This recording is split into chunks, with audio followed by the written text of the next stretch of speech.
नमस्कार. शासन जरा युट्यूब चॅनलवर सर्वांचं खूप खूप स्वागत आहे. तर आताची घडीची सर्वात मोठी ब्रेकिंग म्हणजे सेवानिवृत्त कर्मचाऱ्यांसाठी आली अतिशय महत्त्वाची बातमी. त्या संदर्भात एपिसोडच्या माध्यमातून संपूर्ण अपडेट आपण आहोत. त्यापूर्वी जर आपण चॅनलला नवीन असेल तर चॅनलला सबस्क्राईब करायला चला आजच्या अपडेट सहित त्याला सुरू करूया. निवृत्तीनंतर तुम्हाला जर दर महिन्याला किती ईपीएस मिळेल, आता पेन्शनचा फॉर्म्युलावर संपूर्ण गणना पुढील प्रमाणे समजून घेऊया. निवृत्तीनंतर दरमहा किती ईपीएस पेन्शन मिळेल.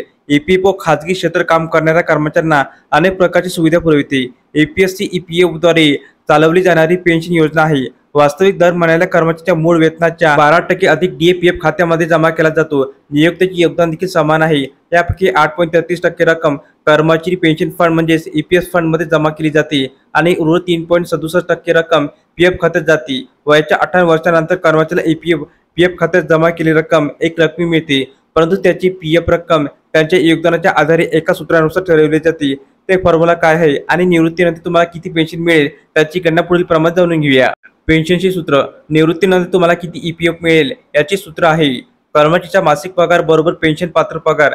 सध्याच्या नियमानुसार कोणत्याही कर्मचाऱ्याच्या पगाराच्या 8.33% रक्कम त्याच्या पेन्शन खात्यात जमा केली जाते. तथापि पेन्शन पात्र वेतनाची कमाल मर्यादा 15,000 रुपये आहे. अशा परिस्थितीत जर एखाद्या व्यक्तीचा पगार 15,000 रुपये असेल तर 15,000 गुणिले 8.33 भागेला 100 बरोबर 1,250 रुपये दरमहा त्यांच्या पेन्शन खात्यात जातील. आता जर हिशोब ईपीएफच्या पेन्शन फॉर्म्युलानुसार केला तर एखाद्याचा मासिक पगार गेल्या 60 महिन्याचा सरासरी पगार 15,000 रुपये असेल आणि नोकरीचा कार्यकाळ 20 वर्ष असेल तर मासिक पेन्शन 15,000 गुणिले 20 भागेला 17 बरोबर 4,286 रुपये.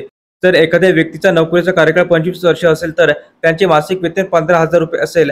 जर 15,000 रुपयाची मर्यादा काढून टाकली तर तुमचा पगार 30,000 असेल.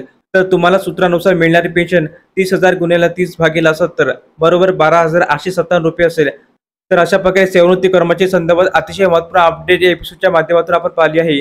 तर हा व्हिडिओ आपण आवडला असेल तर चॅनलला नक्की सबस्क्राईब करा, लाईक करा, कमेंट करा आणि असेच नवनवीन अपडेट मिळण्यासाठी शासन युट्यूब चॅनलला सबस्क्राईब करायला अजिबात चुका. धन्यवाद.